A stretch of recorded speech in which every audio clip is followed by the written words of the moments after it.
in for questions, and I'll call on you guys whenever you're ready. David, we'll start with you. Yeah, Desean, if you could just take us through the winning touchdown on there. First and foremost, all glory to God.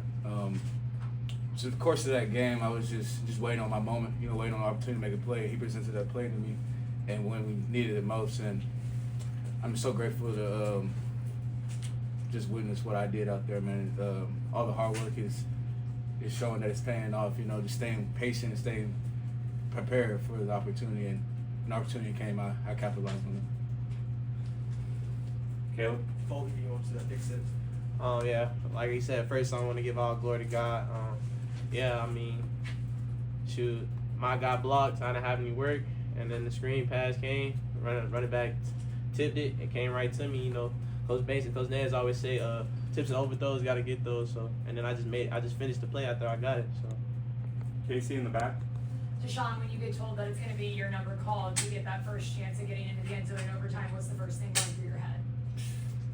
Just very thankful. There's a lot of we got a lot of backs that played this game, and for them to put me out there, it shows that they trust me, and I'm very appreciative that they trusted me. And playmakers make plays. When your number is called, you gotta be ready. You gotta be prepared to make a play. And I did just that. So, Adam, right here. Desean, a lot of times these road games, good teams can lose at a close one like this. It's sort of a fine line between winning this one and losing this one. What do you think that difference is? just playing harder for longer. Coach Hyde preaches all the time, man. The team that plays longer and harder will win. And I believe we did just that. And shout out to Mississippi State. Their fan base and their atmosphere was everything. Is what I expected. They gave us a run for our money. Shot ourselves in the foot a couple of times, but we at the end of the day we came out victorious, and that's all that matters is a win. And we did whatever it took to get the win, as you see out there. And Colt, speaking of playing harder and longer, when you guys have the lead and you're going back out on defense there in the last drive in overtime, what's the vibe in the huddle with the guys going out there, knowing what you have to do? Shoot, everybody out there expecting to make a play. Like I'm talking to all my D linemen, I'm talking to all my DBs. I'm saying, hey, bro, make a play.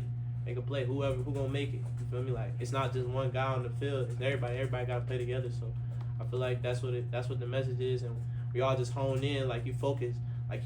Like the focus is higher than it was even at the beginning of the game. Because we up and we got to get a stop. So I think that's what it was. How do you focus with a clanging in your ear? Man, that did get annoying, but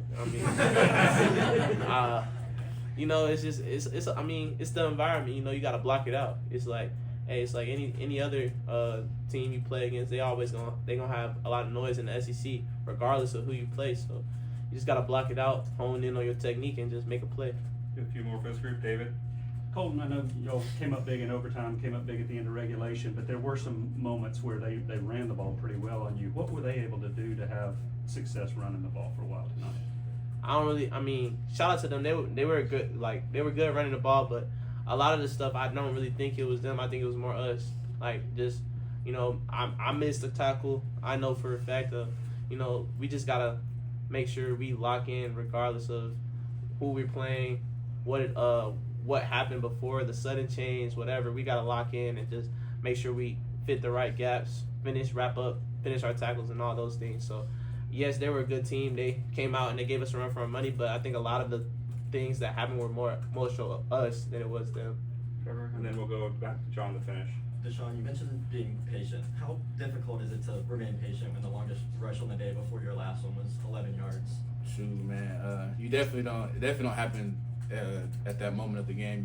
That's just a course of, like, my life has been really patient, and just waiting for my opportunities. Coming from a guy that ain't played his first year, to sit behind Dylan last year, just staying patient, trusting the Lord that He has something for me, and it paid off, and this process is a journey, it's not focused on the end goal, just worry about the process and how I'm doing this, and that's what showed up there. John, last one for this group. Desean, first of all, that was like crazy poetic, dude. You should be a writer. That was unbelievable. Colt, take us through Joshua's touchdown. Did you know that he had the ball? Were you in coverage? What were you doing on the play?